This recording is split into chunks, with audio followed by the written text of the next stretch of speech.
So Okay. Vikram Khetan is an author. He's a mentor, creator, and enthusiastic speaker as well. So I'm just gonna ask you about you and about your book, Seeds of Advice to Sail Through Hard Times. So, first, just give us some brief about you as well as your book also. Hi, this is Vikram, and I am an author of some books by passion, and I am a CFO in a manufacturing organization by profession. And I have written 4 books till now. They are all into the genre of life skills and personal development and personal finance. So this is my latest, which is Seeds of Advice to Sail Through Hard Times. Now, the uniqueness of this book is that this has got specific solutions for specific problems. So there are vices of the mind which are hard to tackle because we sometimes fail to recognize them. And when we do, we don't know where to look for solutions. And you see, there is a thermometer which talks about the body temperature, but there is no thermometer for the mind. So yeah, prevention is better than cure. And if you can relate to these solutions and if you can find them useful in your life, then you don't go to the extent where you actually need medical help. Okay, so my first question to you is how to cope up when things are not going well in your life, and share some tips on how to take control of your life. Why do you wish to control and what is there to control? You see, sometimes you feel that you are being controlled by circumstances or by people. Am I right? And actually, you cannot control the life of another person. Actually, no one can control the life of any other person. So let go of the control. It doesn't reward you enough to be overwhelmed or remain freaked out forever that, oh, I need to control, I'm unable to control. Life has happened, let it flow. Pursue only one thing in life, and that is how to attain happiness in whatever you do. Everything else is a fallacy. Now, coming to the first part of your question about when things are not going well in life. Well, there's always a relative degree. There is a comparison. Mostly there is a cause and effect relation into everything that happens. And there is always a purpose which we cannot see. So you just have to prioritize and choose whatever ranks highest in your chosen value system in your life. And then you have to work on that.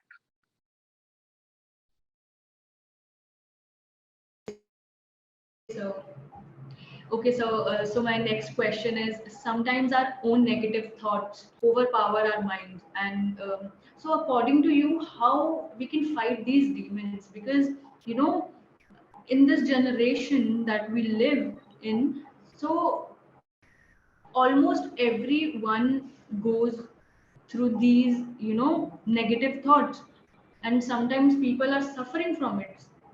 Sometimes people are suffering from overthinking. So how to fight them? No, it doesn't happen sometimes, it happens always. And the tough part is when your mind starts acting up, it's futile to fight it. See, Kama, Krodha, Mada, Lobha, Moha, Matsarya. These are well-known demons. We have been told about them from generations. But there are different level of manifestations of mental issues that are adding up every day with, all this lopsided economical development, if I may call that. And this is at the cost of social degradation. Now, in my book, Seeds of Advice, I have dealt with these problems with the help of teachings from Bhagavad Gita and also corroborated them with the teachings of the modern behavioral science. So, this is not something which is in the context of an ancient text, but the similar things have been spoken by the behavioral scientists, and I have incorporated those. Now, I have a suggestion, that life has a double pronged action. Firstly, there are various techniques of getting rid of these vices, because unless you clear the muck, how will you plant good virtues in them? You need a clear, clean, level playing field. And then it is, it is hard to actually do it, but easy to say. But if you try doing it, you can. And the second step is how you inculcate certain good values, such as forgiveness, such as being in a state of peace, such as beginning with self awareness. So all these things, like, it is not just teaching and preaching. I'll give you some examples also. Like, I've given some techniques how to tackle these vices. Now, suppose if you are in a company of friends who on every weekend want to go out for a drink. Now, okay, once in a while one can join them, but not every week, not every weekend, right?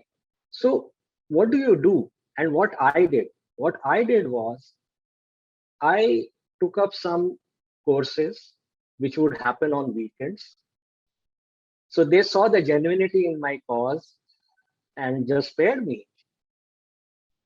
That is one thing. Again, I have used a technique called changing the peg. Means, like, in a wooden furniture in the olden times, they had those bamboo pegs instead of nails.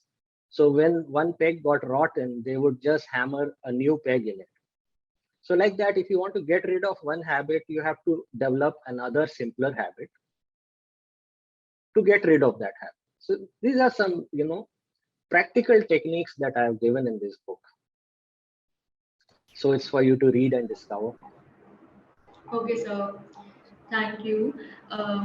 There is this saying that your thoughts are not you, and I've heard this saying a lot of times. So this is my personal question to you. So, what are your thoughts about it? About this statement that your thoughts are not you, and what would you advise the young generation on how to accept the reality and just do, how to stop overthinking? See, any person gets about 3 to 4,000 different thoughts in the mind in an hour. Okay, that could be like 70, 80,000 thoughts in a day. Now, these thoughts are random. They are impressions of your past memories, essentially. Even what we dream is nothing but collection of images that we have experienced in life. And the other bunch of thoughts are the visualization for a desired future. So often our thought oscillates between the past or the future. Either we are vexed with the past or we are anxious about the future. So what is necessary is you have to liberate yourself by living in the present moment. Now for this, like, if you say, okay, how do we do that? See, mindfulness is essential if you want to live in the moment, because you have to be mindful of your existence, your actions, your thoughts versus your values and your sensitivity towards others around you. If you are mindful of all of that, you are living in the present moment, right? Do you agree with me on that?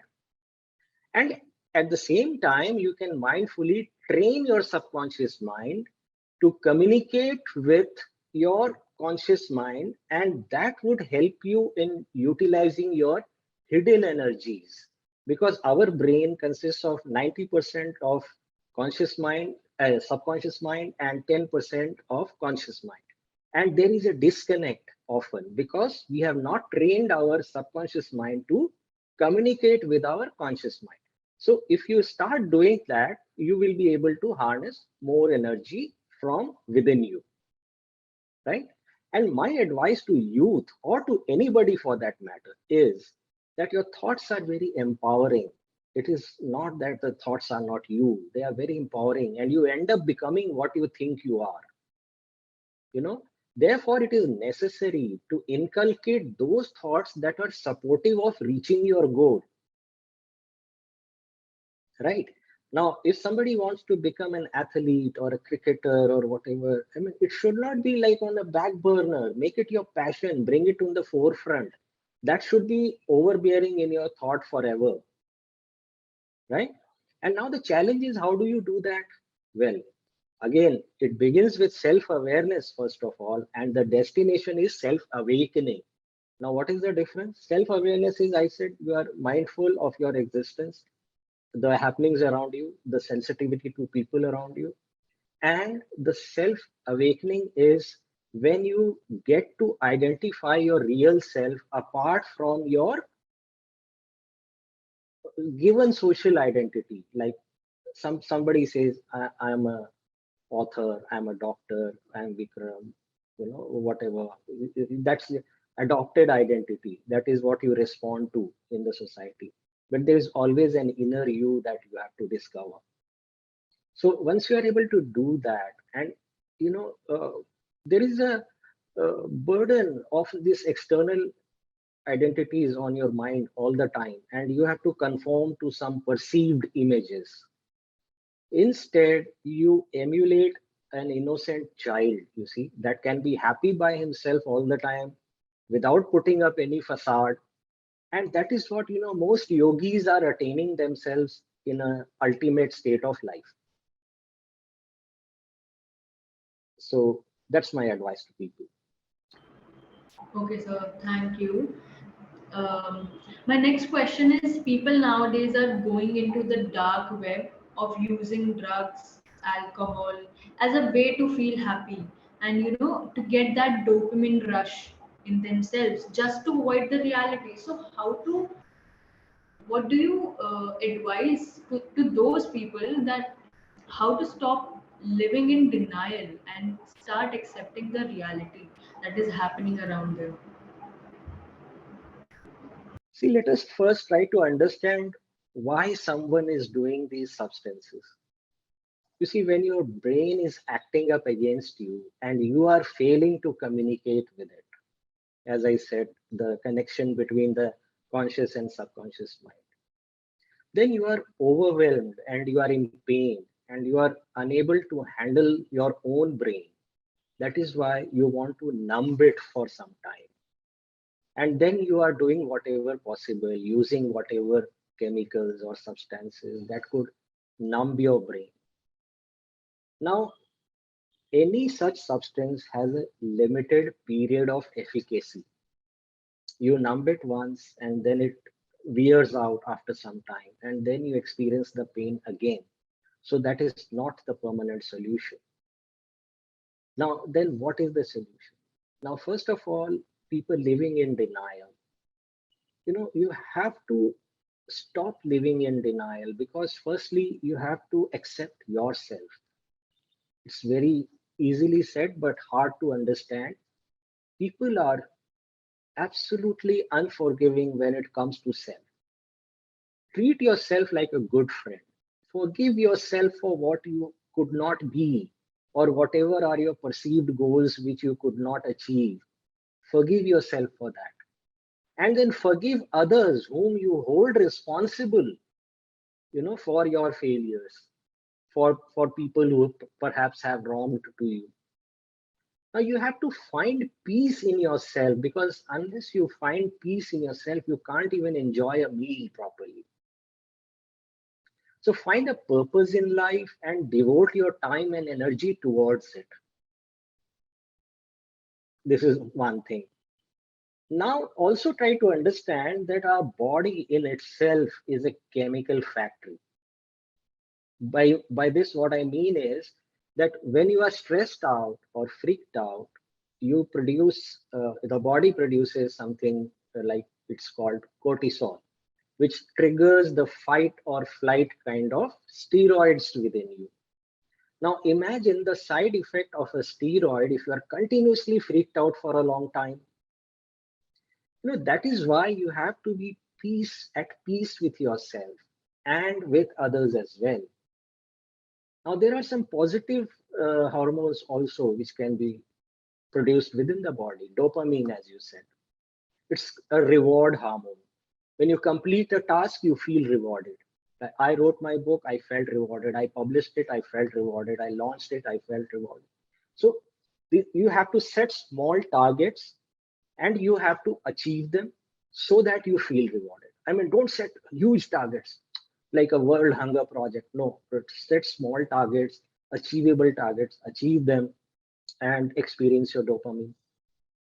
Again, there is serotonin. Now, what is serotonin? It is a mood stabilizer. How you produce it? By physical exercise or by mental exercise of yoga, meditation, or any cardio, aerobic, running, playing, sports. You can produce this kind of a mood stabilizer, which like helps you to be balanced, less cranky, and a happy person. Now there is endorphin, which is a painkiller. You know how it happens, how it is generated. Simply, if you laugh a lot, you produce enough endorphins.